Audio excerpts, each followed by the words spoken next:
महामहिम राष्ट्रपति जी, आदरणीय उपराष्ट्रपति जी, गांव गरीब किसान मजदूर के हृदय सम्राट भारत के प्रधानमंत्री जी, लोकसभा के माननीय अध्यक्ष जी और इस सभागार में उपस्थित सभी सम्मानित सांसद, भूतपूर्व सांसद और आमंत्रित सबों को मैं सादर नमस्कार करता हूँ।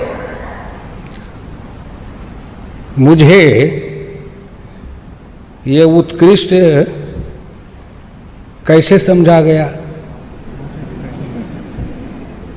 न मेरा बाप उत्कृष्ट, न मेरी माँ उत्कृष्ट, न मेरे खानदान में कोई उत्कृष्ट, न मुझे किसी का अनुग्रह, न किसी का अनुकंपा, न किसी का मेरे पीछे नाम, न मेरे पीछे कुछ, लेकिन फिर भी मुझे उत्कृष्ट चुना गया। मैं उस चुनने वाले को हृदय से धन्यवाद देता हूँ।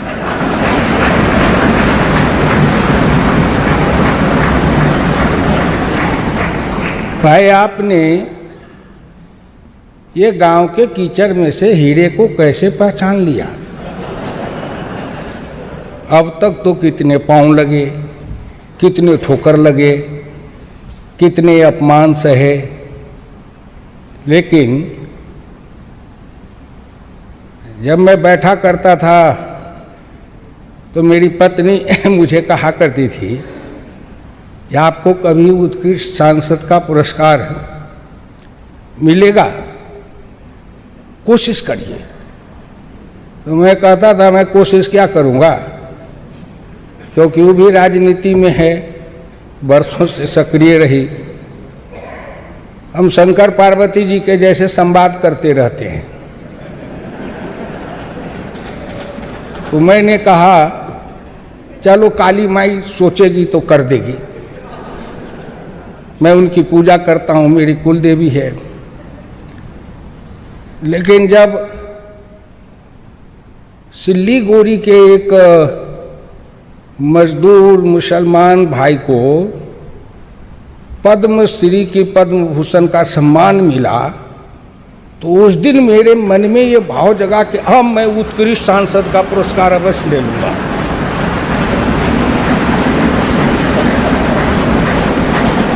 ये अंतर मन से बोध हुआ। क्यों? तो मैंने कहा कि भाई, यहाँ दिल्ली से बैठे बैठे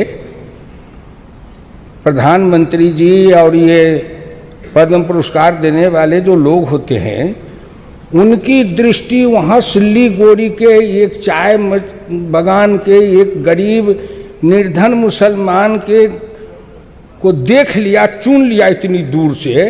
तो मैं तो उनके पास हमेशा रहता हूँ, मुझको कैसे नहीं देखेंगे?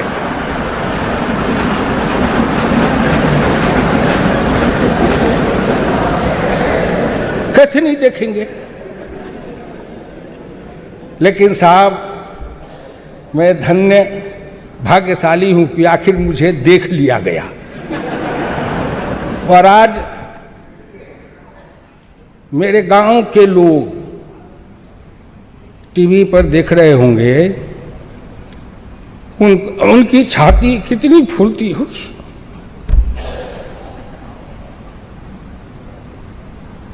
आपने मुझे सम्मानित नहीं किया है।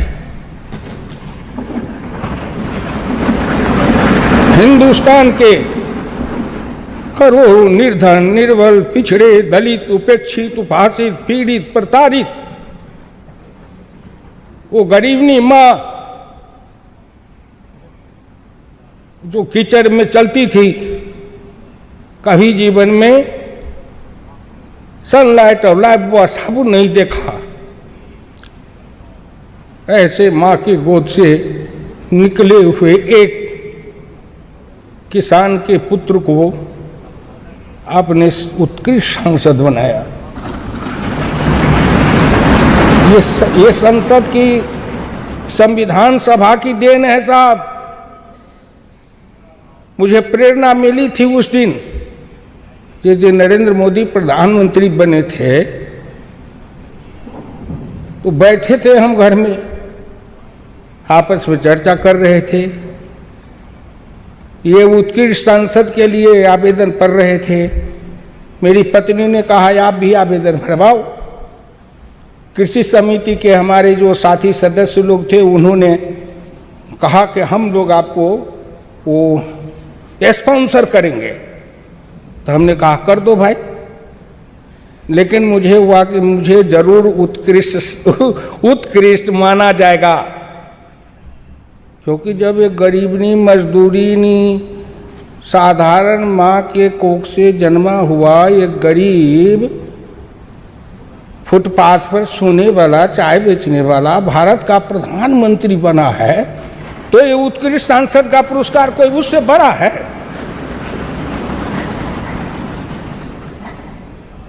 मुझे क्यों नहीं मिल सकता है? ये जो हमारे अंदर भाव जगते हैं, प्रेरणा, ये लोकतंत्र की देन है। भाई राजनाथ जी बैठे हैं, जब ये अध्यक्ष थे उत्तर प्रदेश के, तो मैं उनके साथ कार्यक्रम में ले जाते थे मुझे घुमाने के लिए। एक बार दुर्घटना हुई, उसमें गाड़ी में आग लग गई, हम दोनों तो जल के मर ही जाते। भगवान को बचाना था, इसलिए कि आज मुझको उत्कृष्ट सांसद कैसे पुरस्कार मिलता अगर मर गए होते जल के गाड़ी में। ईश्वर की कृपा थी।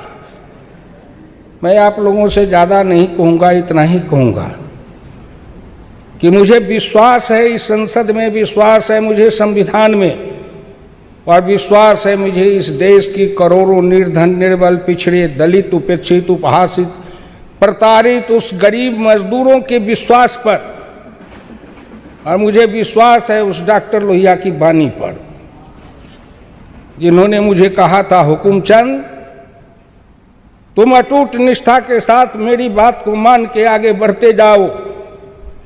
एक न एक दिन आएगा जब हिंदुस्तान में किसी गरीब, निर्धन, निर्बल माँ के कोख से जन्मा हुआ अति पिछड़ा का बेटा भारत का प्रधानमंत्री बन सकता है। मुझे यहाँ तक लाने में बहुतों का योगदान है साहब, आपको असंभव होगा। मैं तो 1950 का संघ का स्वयंसेवक हूँ, अब मेरे उम्र के तो स्वयंसेवक मिलेंगे भी नहीं, क्योंकि मैं 1950 में संघ का स्वयंसेवक बना। और मेरी विडंबना देखे कि मैं संघ का स्वयंसेवक था, रोज दोनों शाम सखा जाता था, और कॉलेज में समाजवादी युवजन सभा में मंच पर से मैं डॉक्टर लोहिया का झंडा लेके चलता था।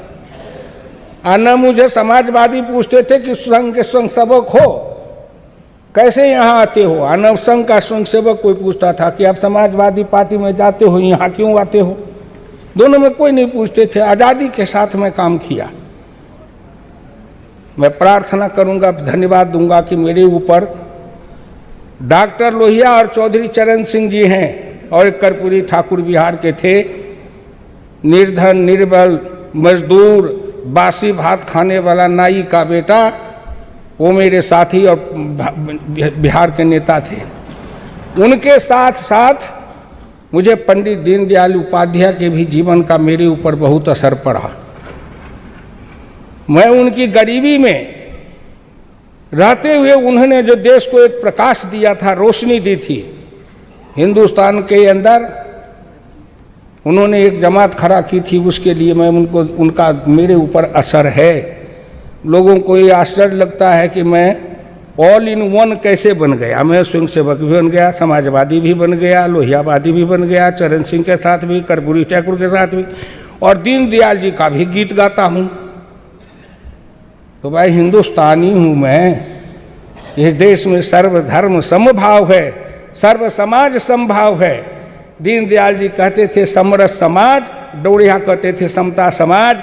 इसलिए मैंने उसको अपने जीवन में अंगीकार किया है कि सबकी गीत मैं गाता हूँ, भारत की गीत सुनाता हूँ। मैं गांव से रहने वाला हूँ, मैं गांव की गीत सुनाता हूँ। मैं किसान का बेटा हूँ, किसान का गीत सुनाता हूँ।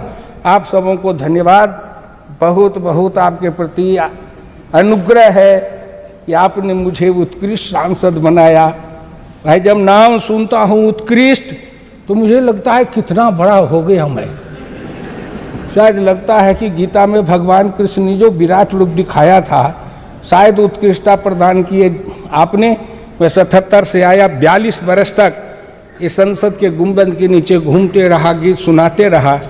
अब तो शायद मैं चुनाव भी नहीं लड़ने वाला हूँ। जीवन के इस अंतिम चरण में 42 बरस तक इस संसद में रहने के बाद अंतिम में अपने उत्कृष्टता का पुरस्कार देकर के जो विदाई समारोह में मुझे सम्मानित किया है, इसके लिए मेरा समाज, मेरे क्षेत्र के मधुबनी के गांव के गरीब किसान सभी आपके लिए अनुग्रहित रहेंगे साहब, सभी आपके लिए अनुग्रहित रहेंगे।